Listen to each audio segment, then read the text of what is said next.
podcast inspiratif, solidaritas, inspiratif, aktual, partisipatif. Assalamualaikum warahmatullahi wabarakatuh. Waalaikumsalam warahmatullahi. Halo semuanya, selamat datang di Podcast API, alumni podcast inspiratif. Ruang berbagi cerita, ilmu, dan pengalaman pribadi dari alumni FISIP Universitas Bengkulu. Kali ini bersama saya Richard, yang akan memandu teman-teman semua di podcast pertama ini dengan tema Suara Alumni Menggali Inspirasi Menjalin Kolaborasi. Di depan saya sendiri sudah ada Bapak Ali Mansyah SIP MPA. Halo Bapak, terima kasih sudah menyempatkan hadir di podcast kami. Mungkin untuk mengenal lebih jauh tamu kita kali ini, yaitu Bapak Ali Mansyah. Mungkin Bapak boleh perkenalan lebih dulu. Baik, terima kasih Richard. Assalamualaikum warahmatullahi wabarakatuh. Waalaikumsalam. Saya pantun dulu biar tidak tegang. Boleh. Kalau bukan sebuah kursi, Cakep. takkan ada sebuah meja. Cakep. Kalau bukan podcast alumni, Cakep. tak mungkin kita bertegur sapa. Oh, keren. Baik, saya Pak Ali atau Ali Mansyah. Saya sekarang diamanahkan sebagai PLT Wadik 3. Bidang 3 ini kan ada 3 tupoksi utama. Yang pertama itu kemahasiswaan, yang kedua alumni, yang ketiga adalah kerjasama. Jadi karena ada salah satu tupoksinya itu adalah alumni, maka podcast ini juga bagian dari bidang kerja yang kemudian saya jadikan kegiatan untuk para alumni. Nah, API itu kan singkatan dari alumni podcast inspiratif. Nah, kenapa perlunya podcast ini? Selama ini saya melihat di FISIP itu sudah banyak podcast kita ya, baik podcast FISIP dari jurusan ada komunikasi rasa, kemudian ada podcast dari sosiologi kan, sosiologi sinergi, kemudian ada podcast FISIP, misalkan podcast kolaborasi, termasuk mungkin juga dari Hima ya. Tapi di alumni, yang menghadirkan alumni, yang fokus pada alumni, yang kemudian saya berpikir moderatornya nanti mahasiswa itu belum ada. Padahal kita kan alumni itu sudah banyak sekali, sudah lebih dari 10.000 ya, dan itu sudah di mana-mana ya di seluruh Indonesia ini. Baik backgroundnya dia apakah akademisi, kemudian dia apakah teknokrat, ASN ya. Kepala daerah juga ada, bahkan akademisi, bahkan para yang menjadi pengusaha juga ada. Itu latar belakang utamanya.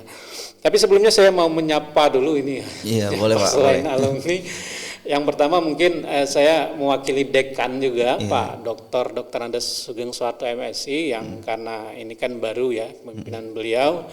Ya tentu beliau berharap ke depan kita itu FISIP menjadi lebih baik ya, termasuk dalam bidang kemahasiswaan dan alumni ini. Juga mungkin dari wadek juga yang di FISIP, karena kan kalau kemahasiswaan ini saya ini kan lebih banyak ke aktivitas kemahasiswaan. Sedangkan support misalkan yang tentang prasarana segala macam itu kan ada di bidang lain. Sehingga saya ingin ada sinergisitas ya, sehingga dalam pendampingan kemahasiswaan alumni itu bisa kedepannya lebih optimal lagi. Nah, termasuk saya ingin menyapa juga mungkin alumni ya. Alumni kita ini sudah di mana-mana ya. Benar. Di Pulau Jawa banyak gitu ya. Apalagi di Bengkulu ini mungkin di pemerintahan daerah itu hampir semua ada alumni ya. Jadi untuk alumni ya semoga sehat gitu kan, lancar semua urusan dan sukses ya. Iya, dan ditunggu kehadirannya di podcast API ini. Pasti. Benar, karena Pak. itu yang menjadi fokus ke depan, kita menghadirkan para alumni.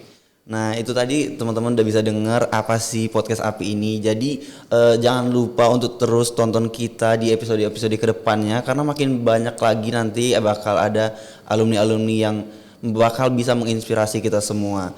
Tapi sebelum itu Pak, sebelum kita makin dalam lagi soal podcast API ini, sebelumnya saya mau kasih tahu kalau saya pertama kali kenal Bapak itu di malam puncak fil kita karena Fil di kita. situ Bapak hadir sebagai perwakilan dari fakultas untuk menutup kegiatan tersebut. Nah, Ya.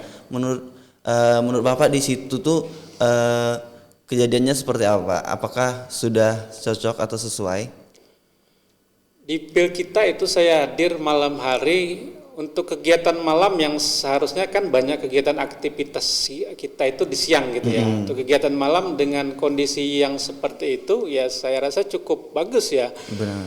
Dan yang saya garis bawahi di situ dari kegiatan mahasiswa Himikom itu adalah sponsornya ya. Saya lihat itu Himikom itu banyak kemarin ada sekitar 25 sponsor ya yang mensupport kegiatan itu.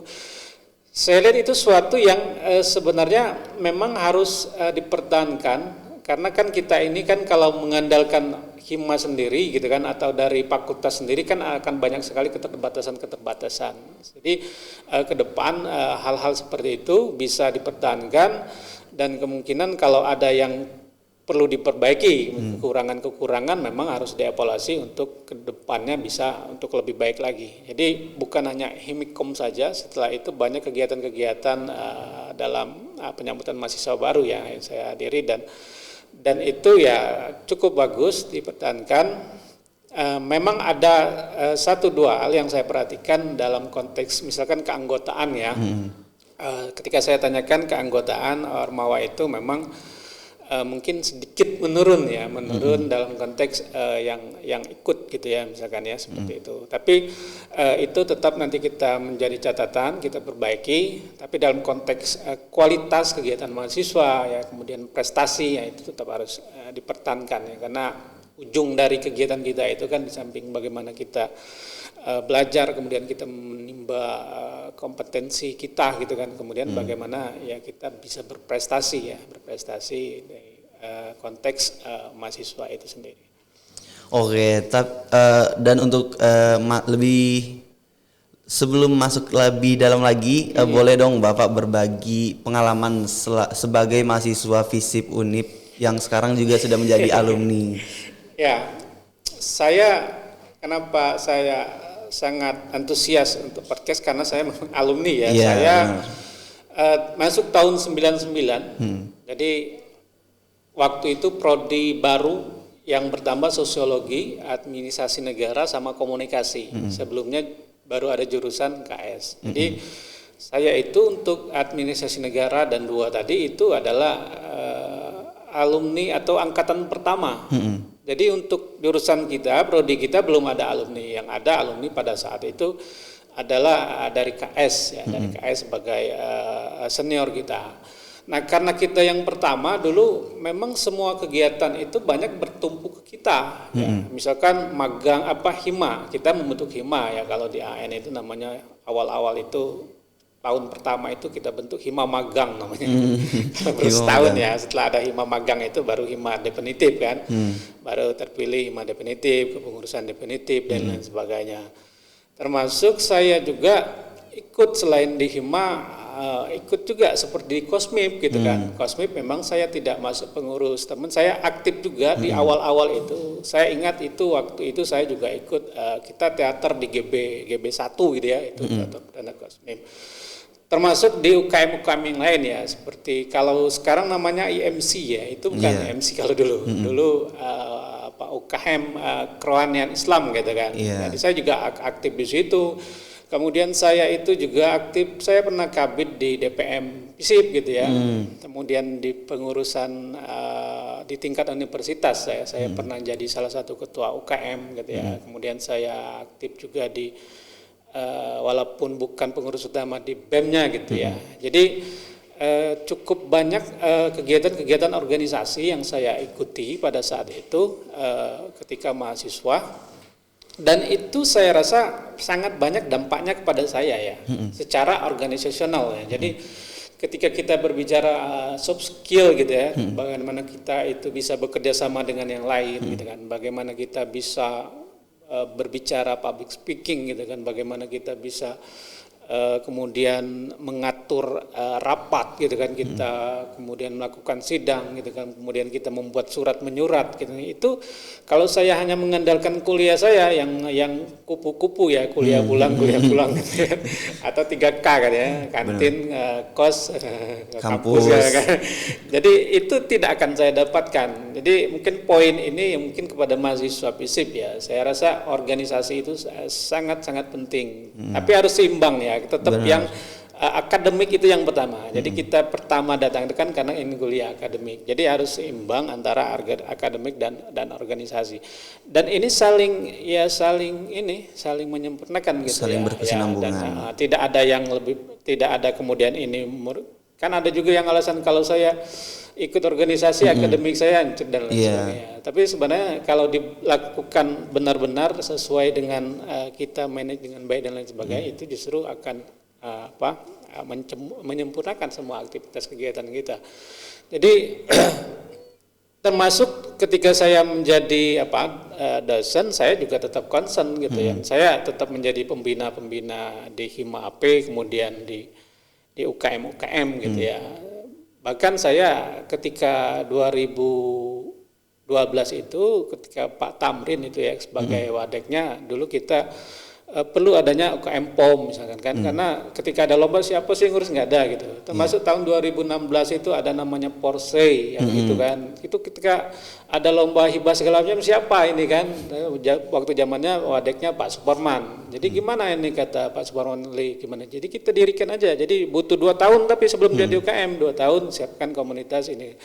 Nah sekarang ada Porsche, ada POM segala macam. Makanya ketika saya melihat ada UKM-UKM yang tidak begitu aktif gitu kan, ya memang bentuknya tidak juga terlalu sulit, tapi mempertahankan kadang lebih sulit. Tapi jangan sampai menurut saya itu sudah ada itu kemudian terbengkalai UKM yang ada itu. Jadi itu karena memang dibutuhkan, itu memang harus kita pertahankan ke depannya ya. Termasuk saya melihat kalau untuk sekarang ini ada yang namanya UKM yang perlu juga, yaitu UKM kewirausahaan ya. Karena kan UKM itu pada intinya kan kita menampung minat dan bakat mahasiswa. Ya kalau orang mau jadi pengusaha di mana ya, di kewirausahaan sebenarnya kan. Termasuk kemarin ada ketemu dengan dosen muda Ibu Rani namanya, Pak kayaknya kita perlu UKM terkhusus untuk debat gitu kan. Kemarin kan ada debat Bawaslu itu kan. Oke saja saya bilang kan, kalau memang harus ada UKM tersendiri, karena selama ini kan saya minta di Porsche itu kan salah satu untuk mengurusi masalah debat. Tapi kalau UKM debat perlu sendiri, oke, kalau Bu Rani siap, nanti kita selama 2 tahun coba dulu. Nanti kalau 2 tahun kemudian syaratnya semua lengkap dan oke, ya kita ajukan sebagai UKM debat. Gitu kan.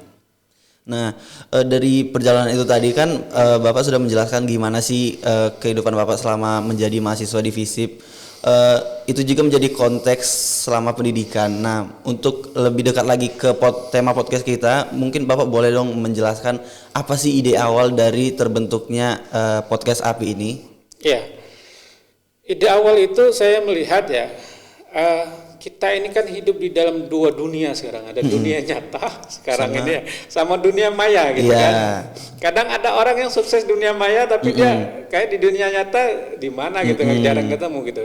Jadi mau tidak mau kita harus mengikuti perkembangan teknologi informasi dan komunikasi sekarang ini. Dan podcast ini mungkin salah satu kita untuk bagaimana kita mengambil peluang era sekarang ini gitu kan, di dalam konteks dunia maya. Tapi dalam konteks dunia nyata, saya dengan begitu banyak alumni yang sudah saya sampaikan di awal tadi, saya itu ingin mengundang mereka gitu ke FISIP gitu kan. Kita undang, situ kan terjadi silaturahmi kan dalam dunia nyata kita. Karena banyak sekali alumni-alumni itu sebenarnya yang bisa menginspirasi, yang bisa berbagi pengalaman, berbagi ilmu, berbagi wawasan, dan bisa memberikan semangat, motivasi, tips, kiat, ya kan. Jadi kita sebenarnya mahasiswa FISIP itu sebenarnya kalau mau mencari idola bahasanya kan, idola alumni kita itu sebenarnya banyak yang bisa dijadikan rujukan, mentor dan lain sebagainya gitu kan. Baik yang dia senang berorganisasi, mungkin dia senang debat segala macam, mungkin yang di politisi ada gitu kan, kepala daerah ada, akademisi ada. Akademisi itu ada yang sudah jadi profesor, ada yang di Sumsel itu ada yang menjadi rektor ya, di alumni KS di tahun 95 itu ada yang menjadi rektor. Kemudian ada juga yang jadi pengusaha Ya, ini yang muda-muda ini mungkin selanjutnya ini akan kita undang itu. Ada alumni AP dan alumni KOM. Itu yang ownernya apa? Ownernya Raja Kurma sama Bakso 86. Mungkin setelah ini bisa nanti setelah ini nanti gimana agar mahasiswa itu punya apa ya? Kita itu kadang-kala mahasiswa itu tamat mencari kerja gitu kan. Padahal kan mahasiswa itu bukan hanya mencari kerja tapi bagaimana tamat dia bisa membuka peluang kerja itu yang lebih bagus. Nah, yang alumni yang saya bilang tadi itu bisa menginspirasi bagaimana kok bisa mereka gitu kan. Justru kalau saya tanya, kok nggak jadi ngelamar kerja gitu, kok nggak ngelamar dosen gitu. Lah kan ujung-ujungnya duit misalkan dari sini saya sudah berlipat-lipat kali gitu. Nah, nanti kita akan hadirkan para alumni termasuk dari misalkan yang Dewirausaha, pengusaha, juga alumni yang lain di pemerintahan banyak sekali alumni kita itu yang mungkin sudah jadi sekda gitu, yang jadi kepala dinas gitu kan. Jadi sudah banyak di Bengkulu ini yang angkatan saya saja di AP ya, angkatan saya di AP itu 99 itu yang saya tahu ada yang jadi 3 jadi kepala dinas ya, ada di Kepayang itu Pak Jono Antoni, ada Riki Irawan itu di Lebong gitu kan. Jadi sudah banyak di mana-mana. Dan itu semua kalau kita undang, kita ajak ke sini ya mereka ya pasti mau gitu kan ya. Dan bisa menjadi sumber inspirasi buat mahasiswa-mahasiswa. Betul. Itu yang perlu kita menghadirkan mereka seperti itu. Ini potensi-potensi yang bisa kita optimalkan gitu kan dalam konteks kalau sekarang ini kan menggali inspirasi ketika mereka hadir, kemudian kedepannya bagaimana kita lanjutkan menjalin kolaborasi. Karena paradigma sekarang itu kolaborasi itu mau tidak mau ya harus dilakukan, dan kolaborasinya tentu win-win collaboration. Jadi semua menguntungkan gitu ya, semua mendapatkan manfaat dari kolaborasi itu. Oke, itu tadi kan idenya. Terus sekarang kita bakal lanjut ke apa sih harapan Bapak melalui podcast ini? Tadi kan sudah dijelaskan juga harapannya di mana podcast ini dapat menginspirasi mahasiswa melalui tamu-tamu yang diundang yaitu alumni-alumninya. Adakah lagi harapan Bapak terhadap podcast ini kepada mahasiswa? Pertama kepada alumni dulu ya. Pada alumni itu kita punya harapan besar. Kalau kita merujuk ke perguruan tinggi di dunia ya, yang top 10-nya perguruan tinggi atau 100-nya top perguruan tinggi itu, ternyata kontribusi alumni itu sangat besar terhadap perguruan tinggi itu. Ya.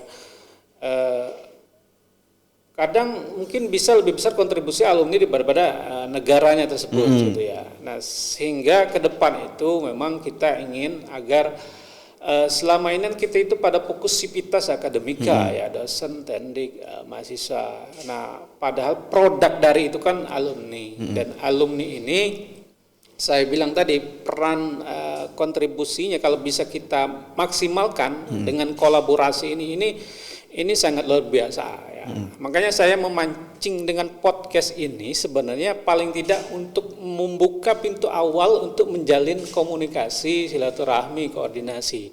Saya juga sudah minta ke dekan, Pak, tolong bagaimana alumni ini paling enggak untuk level fakultas itu kita mempunyai sekretariat alumni. Tentu sekretariat yang gampang diakses, mungkin di lantai bawah, mungkin paling enggak fasilitas minimalnya sudah ada gitu ya, sehingga ketika kita ada podcast misalkan hari ini saya bisa menyambut mereka di situ. Kalau sekarang nggak apa-apa sih, datang aja ke Wadik 3 gitu kan, saya ini dulu gitu baru ke sini. Cuman ke depan saya pengen ada tempat gitu ya, tempat untuk para alumni yang hadir di sini kan nggak hanya ke kantin saja gitu kan. Kalau ke kantin saja kan belum tentu saya ke kantin terus gitu kan. Iya, siapa tahu tapi kalau ada alumni yang datang, Pak Ali atau Bro, sini saya lagi di kantin, saya traktir, ada saya datang terus mungkin kan, semakin tiap hari yang datang ada terus yang traktir gitu kan. Benar. Jadi selain mereka kalau ke kampus rindu dengan kantin, tapi mereka juga kita siapkan tempat yang itu mereka bisa mungkin ya berbincang-bincang, berdiskusi, kalau mungkin mau membuat, kalau sudah ada ikalnya itu membuat program dan lain sebagainya itu ada tempatnya, sehingga ke depannya lebih jauhnya kita ingin kolaborasi tadi. Kolaborasi itu kan tentu bukan man to man ya, harus ada lembaga ke lembaga gitu. Nah, makanya saya sudah melihat ikal-ikal yang ada itu memang Ternyata yang punya kepengurusan yang masih jalan itu cuma satu saya lihat. Nah, makanya ke depan itu mungkin kita berkoordinasi bagaimana memperbaiki lagi organisasinya, manajerialnya, baru kita kalau apa yang bisa kita kerjasamakan, kolaborasikan ke depan itu untuk kebaikan dan visip ke depan gitu, itu bisa kita lakukan. Nah, untuk mahasiswa, saya itu berharap ini memang berkelanjutan ya, minimal setahun itu misalkan sebulan sekali ada 12. Jadi mahasiswa seperti Richard itu mau jadi moderator, saya pengennya ya bukan Richard sendiri gitu kan, paling nggak ada minimal 4 moderator. Lumayan kan ada 4 orang yang dia menambah jam terbangnya sebagai moderator, menambah kompetensi dia kan, soft skills ya, sehingga ketika sudah tamat nanti di lapangan dunia kerja kan ini kan profesi-profesi yang banyak dibutuhkan gitu kan. Jadi untuk mahasiswanya untuk pembelajaran, nambah jam terbang, kompetensi, soft skill segala macamnya. Lalu dalam konteks apa yang menjadi insight wawasan untuk mahasiswa ya, kita berharap sebenarnya, makanya saya menekankan kepada kawan-kawan kemarin untuk mahasiswa itu memfollow semua medsos kita ya. Ya. Saya itu pernah di universitas, di PPID universitas itu, jadi ada juga kan, ada Facebooknya dulu saya kelola kan, ada apa yang sekarang TV Univ gitu kan, segala macam itu sudah ada 10.000. Saya pengennya di FISIP itu ya semua mahasiswa, mungkin terutama mahasiswa baru segala macam itu harus memfollow gitu kan, memfollow medsos kita yang official itu, apakah yang YouTube, apakah yang Instagram, atau Facebook gitu kan. Karena kalau mereka enggak, ya kita cop-cop di sini di dunia mayanya nanti kan mereka juga enggak, ini kan kurang ini. Tapi kalau mereka mengikuti, insya Allah tadi yang kita harapkan tadi menggali inspirasi, semua alumni yang kita datang kita gali semua itu bisa menjadi inspirasi, motivasi kan bagi mahasiswa itu, ya dengan mereka mengikuti atau menerima gitu apa yang disampaikan itu, mungkin mereka termotivasi gitu kan, mungkin mereka kemudian menemui alumni itu, mungkin selanjutnya bisa di mahasiswa dijadikan mentor di kegiatan mahasiswa, secara sumber segala macam. Saya harapannya para alumni itu nanti banyak diberdayakan oleh mahasiswa gitu di kegiatan Ormawa kan, mau dalam konteks kegiatan apapun silakan saja. Yang penting mereka oh ini sudah ada orang-orangnya. Kemudian termasuk kalau perlu apa yang bisa mereka alumni bantu untuk mahasiswa, misalkan mungkin mahasiswa banyak mahasiswa kita yang ada yang tidak mampu secara ekonomi, mungkin alumni siap menjadi donatur gitu kan, untuk menjadi apakah kakak angkat atau kan apa kan, jangan sampai nanti alumni kita mahasiswa kita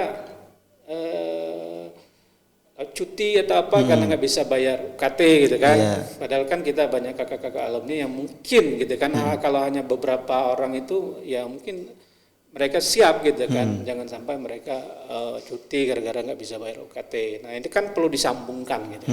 Disambungkan sehingga kemahasiswanya memang keberadaan alumni juga bisa mereka rasakan ya, ada dan manfaatnya itu. Nah, itu tadi kan berarti podcast ini juga menjadi ruang untuk alumni membagikan pengalaman serta membantu mahasiswa dalam berproses di bangku kuliah.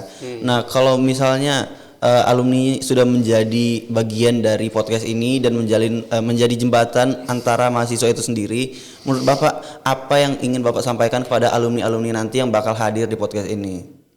Pesan apa yang Bapak pengen sampaikan supaya mungkin nanti alumni yang datang itu juga punya pesan sendiri supaya tidak terlalu jauh lah dari tujuan Bapak untuk menciptakan podcast ini.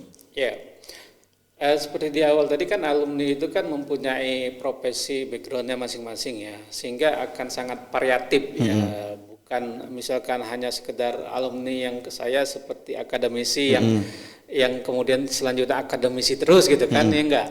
Kalau dalam konteks akademisi apa yang bisa digali, yang bisa menjadi inspirasi buat mahasiswa ya, apakah mungkin konteks pendidikan. Mungkin kalau orang akademisi berbicara pasti pendidikan itu sangat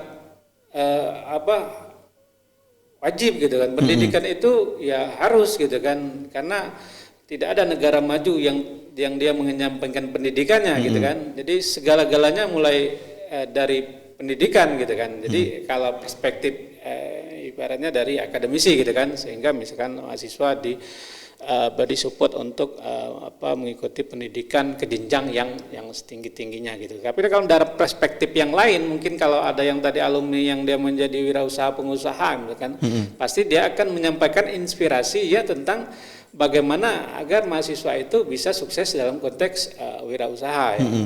Makanya mereka bisa nanti menyampaikan apa ya, mungkin tips, kiat segala macam. Kadang mereka itu yang sudah menjadi pengusaha ketika alumni itu, kadang dia di waktu mahasiswa memang sudah aktif juga sebagai usaha-usaha gitu kan. Iya, sambil jualan, sambil kerja, sambil kuliah. Ya, saya ingat waktu dulu saya kuliah itu di Unip, saya punya kawan di akuntansi itu kan, yang sekarang punya hotel Splash, komputer biru. Dia itu kan berawal dulu si Ucok itu kan, Ucok itu panggilannya, dia kan berawal dari buka rental komputer gitu kan, kemudian jualan komputer gitu kan, fotokopi, kemudian baru dia berpindah kepada penjualan laptop segala macam itu, baru dia berkembang sampai Splash itu. Dan artian dia dari mahasiswa sudah memang berusaha. Makanya kita kalau ada UKM kewirausahaan atau yang seneng berwirausaha, karena sekarang ini kan juga banyak hibah-hibah ya, PKM segala macam itu sebenarnya bisa dimulai gitu kan. Sehingga harapan saya dengan menghadirkan alumni seperti itu ya, sejak awal itu memang sudah bisa di matchkan gitu alumni dengan mahasiswa ini, agar ke depan ya kalau dia tertarik ke kewirausahaan itu memang sudah ketemu gitu, sehingga mereka bisa berhasil juga seperti apa yang dilakukan oleh alumni tersebut. Nah, mungkin selama ini ya mahasiswa juga bingung gitu kan, kalau alumni juga siapa nggak tahu gitu kan, ya kan. Di mana-mana kita fasilitasi, kita kenalkan. Kalau ada podcast yang berkelanjutan, nanti kan mahasiswa akan melihat. Nanti ketika mereka memerlukan ya mereka kan bisa menghubungi alumni tersebut. Nah, obrolan kita tadi kan udah menggali personal dan manfaat dari podcast API ini sendiri. Nah, kalau kita melihat ke masa depan, menurut Bapak apa sih peran podcast ini ke masa depan? Apakah hanya sebagai bahan dokumentasi atau mungkin bisa berkembang jadi media komunikasi resmi dari fakultas kita ini, atau memang kita masih dalam masa percobaan sehingga ya mungkin kita jalani dulu? Kalau untuk sekarang, karena kan memang kalau saya pun sekarang kan sebenarnya menyelesaikan masa kerja dari kepemimpinan sebelumnya ya sampai Desember. Cuman kan Desember itu dari September itu kan masih lama ya, 3 bulan lagi. Kalau kepala daerah atau presiden itu 3 bulan itu bisa 100 hari kerja gitu kan. Masa 100 hari kerja nggak ada kerja gitu kan. Makanya saya coba eksekusi apa yang bisa dilakukan seperti podcast alumni ini ya, paling enggak mengetes dulu ya, tes case gitu kan, atau tes ombak gitu bahasa orang gitu kan.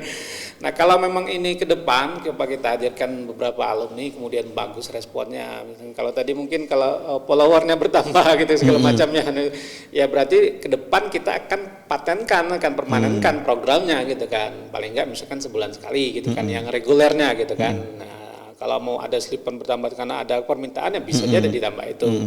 Nah, sehingga untuk awal ini ya memang saya coba untuk mempercepat gitu ya, bagaimana ini bukan hanya sekedar dokumen saja ya.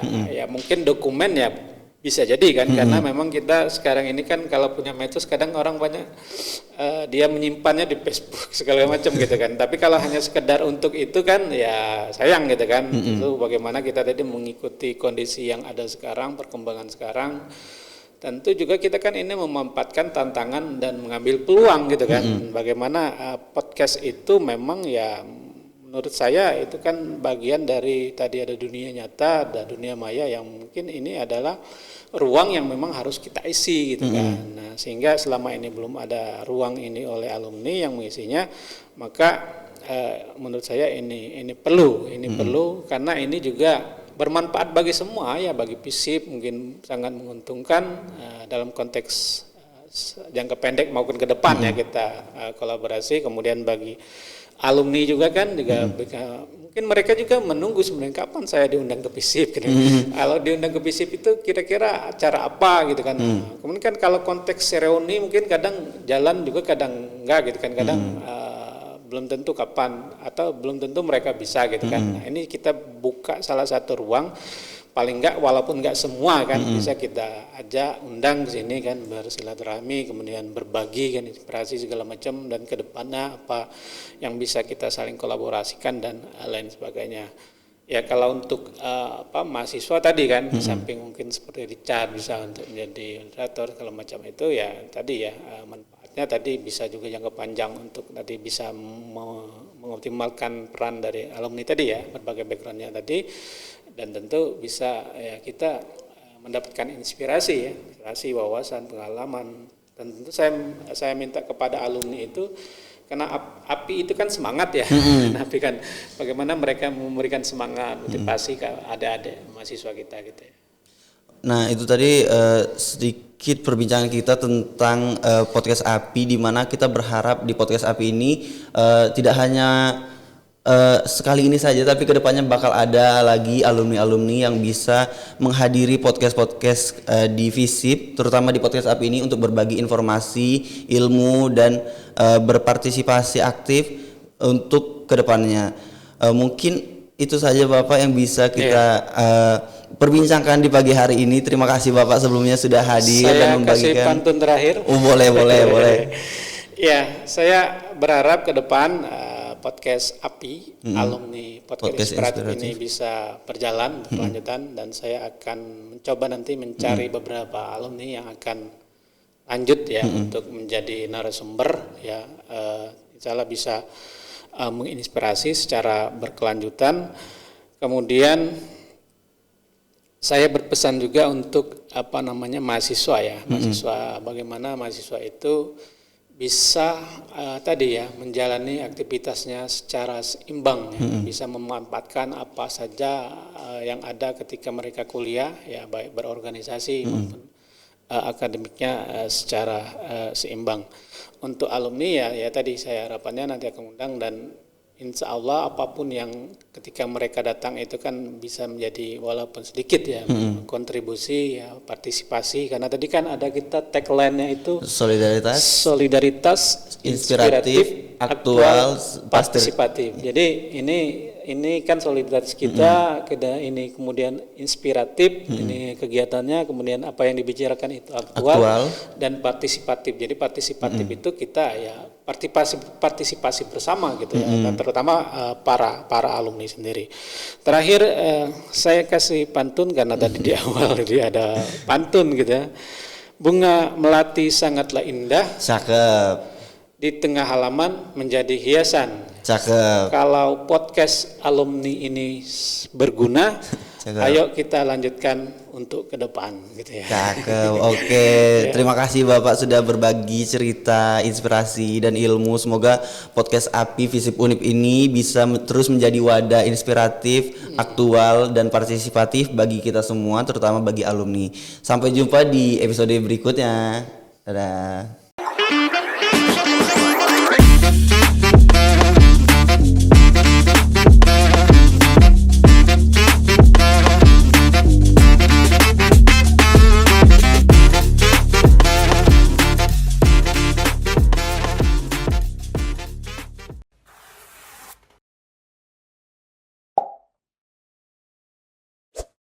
Alumni Podcast Inspiratif, solidaritas, inspiratif, aktual, partisipatif.